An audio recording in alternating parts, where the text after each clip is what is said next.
That's a great shot. And a great kick. Perfect. Yeah, right in the middle. All right, Mike, today we're going to talk about, I'm with Mike MALSKA at FI Golf Club. Hey, Mike. Good to see you. See ya. All right, so we're going to talk about course strategy a little bit. Tiger was talking about how important course strategy is. It's like a game of chess and stuff. And for Tiger, I'm sure that's true. So this video is going to be something about how, like, you know, good strategy for bad golfers. Okay. So maybe not necessarily bad golfers, but golfers who, like, because I've always thought, like, well, what's the point in burning all these calories thinking about course strategy when I'm not really that sure where I'm going to hit it? Like, I have my tendencies, but I don't really know.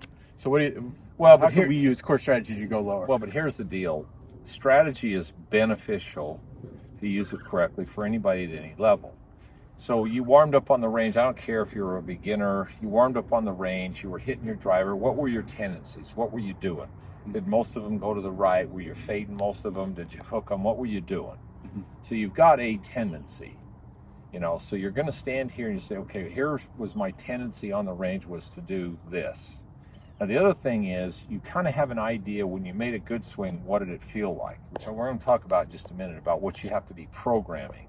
Because there's a right and a wrong way to think on the golf course. I don't care if you're a total beginner. There's a way to go through this and do this properly. And if you get into the right habits and you start doing it correctly, you're going to get significantly better fast.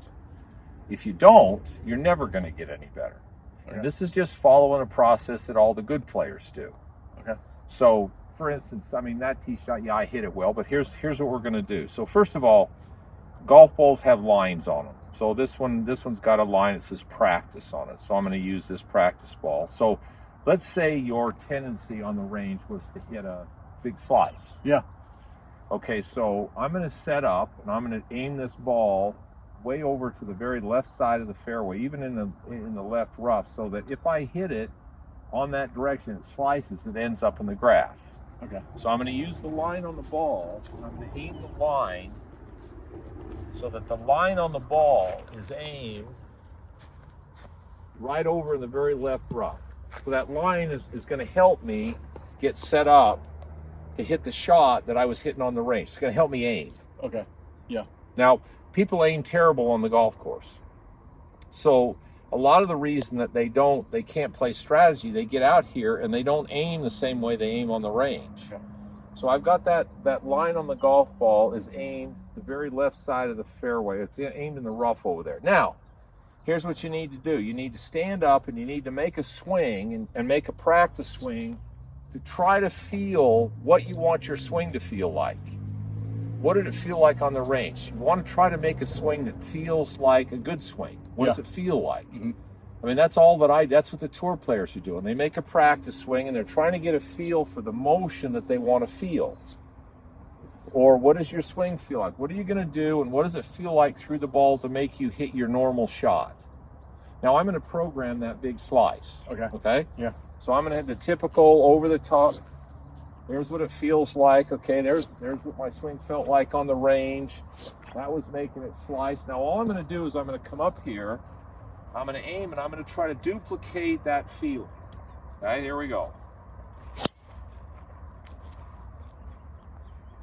And I kind of duplicated the feeling and the ball started left and it sliced and where did it go?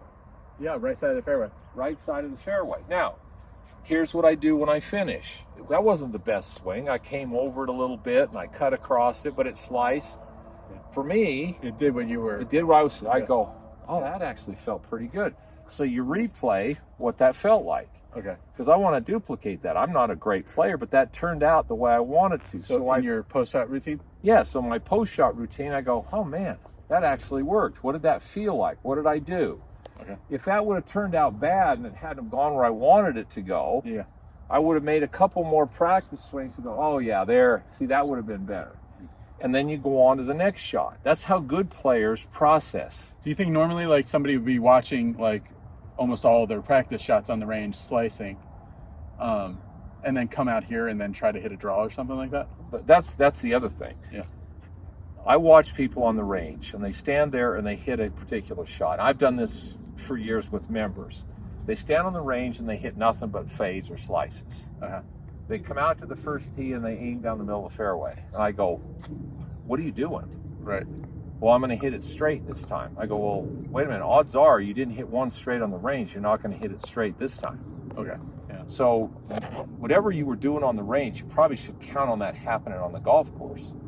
So if you're fading it or you're hitting big slices, if you're hitting 40-yard slices, but everyone's slicing, then get on the right side of the tee, aim at 40 yards into the left rough, and just go ahead and slice it in the fairway. Yeah. Don't fight what your tendencies are. I mean, I can go out and play with a 50-yard slice and shoot even par because I do it every time. So the golf course gets pretty big. Right. If I know I'm going to slice it, when you get in trouble is when you try to hit a shot that you double cross kill. Double cross. Yeah. That's the killer. All right, Mike. I'm going to try to fade this. I'm going to try to, not as much shape as your last one, but kind of can see the left side of the fairway there. Stand it up and hit it that way.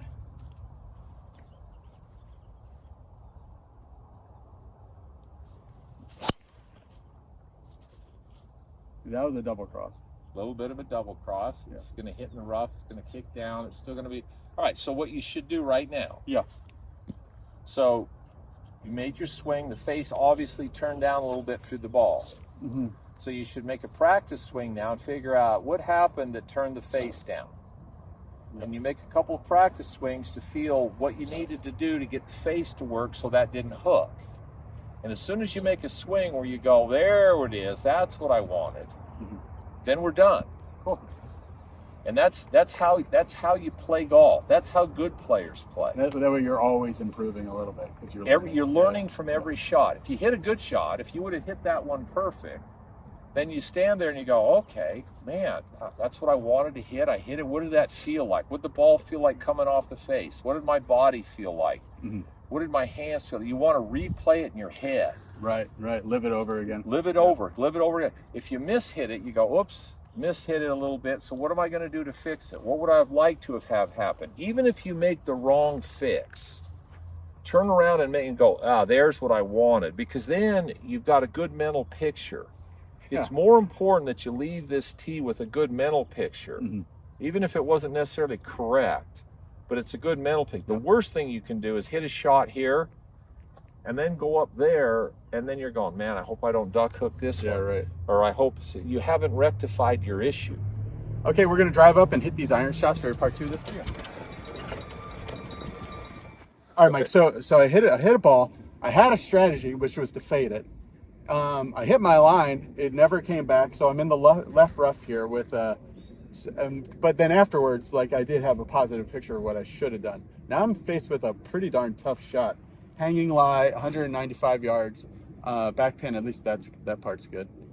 Okay, but here's what I'm looking at. You got a fairly tough shot if you're going to go at the pin, but if you're my partner, okay, right. If you're my opponent, I hope you're going to try to go at the flag. Yeah, right. If you're my partner, I'm going, no, wait a minute. This is actually a pretty easy shot because you've got a lot of room to the left. You've got a bank that slopes at the green.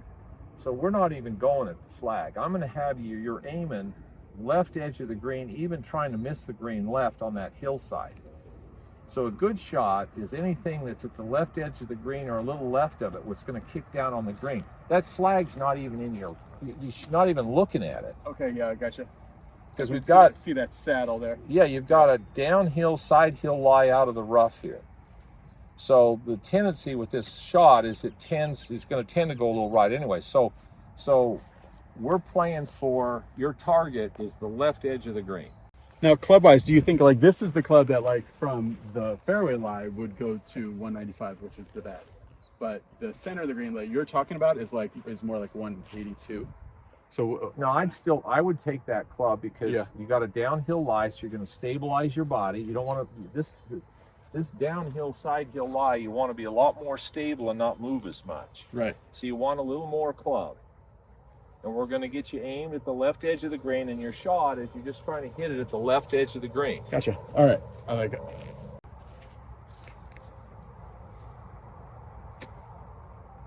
right.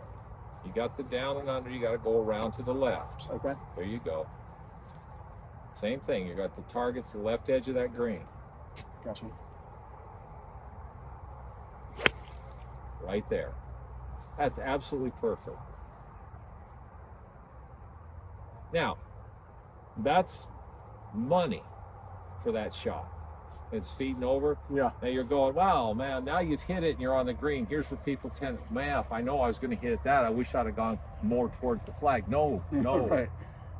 No, this hole and where you were, like I say, if you're my partner, that's where we're going. If you're my opponent, I'm hoping that you're trying to get it closer to that flag. You're not in a position here to be trying to hit the ball. So after I hit a good shot, my post-shot routine is just like, man, what did that feel like? That was pretty good. Yeah, so you hit that well off that lie, so Yeah. you go, oh man, what did I do? What was I thinking? What did it feel like? All right, let's go to your ball, Mike. Way down there.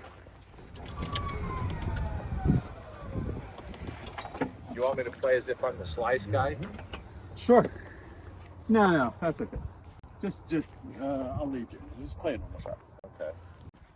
All right, Mike. So this is your, not your slicer's ball, but this is your Mike MALSKA ball, the first one you hit. So it's 162 in here. So a little bit different angle. Okay, so I got 162, 150 something to carry the bunker. Little downhill, ball's a little below my feet. So again here, I'm not going to go with the flag. I'm going to go a little left. The lie is going to tend to lose it a little bit to the right. So I'm going to take enough club here where I don't have to swing hard at it. Anytime I get really severe uneven lies, which this is quite a bit below my feet, I always take a little more club and I'll choke it down a little bit so it's a little easier to control the club. So I got one more club than I would normally take. I'm going to aim it about 10 yards left of the flag. And then you're taking the extra club not because the distance is hurting, it's just so that you can swing smoother. Yeah, so this is quite a bit downhill. Yeah. So I'm going to take a little more club so I don't have to swing hard at it. So I've got enough club so I can stay within myself because I want to hit it solid. And I'll make a couple of practice swings. I get a feel for what I want to do with my swing. And as soon as I get a feel for what I want my swing to do, then I'm going to step up, set up to the ball. I'm just going to try to duplicate the motion that I just felt.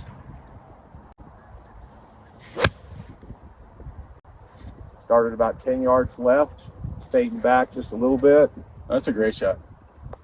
And that's, I mean, for me, I go, okay, that's pretty good. I'll accept that. It's not perfect, but it's a good shot. If I would have aimed that right straight at the flag, I may not have carried all the bunker, but that's, for me, that was a good shot off this lie. Yeah. Post shot, what are you going to do now? Post shot, I did everything pretty much exactly the way I wanted to. So that's a hit it, watch it, went on the line I wanted to go on. I hit it fairly solid. There's really nothing more I could have done with that. Great. Okay, guys, thanks for watching. If you're interested in more videos like this, click the subscribe button to this video. I always see that a very small percentage of people who watch these videos are subscribed. So click the subscribe button. It really helps the channel, and it's free. You can go to MALSKAGolf.com and be a member there for a discount if you're a Be Better golfer. Just go to the description of this video and you'll see information about that. Thanks for watching, everybody. Bye.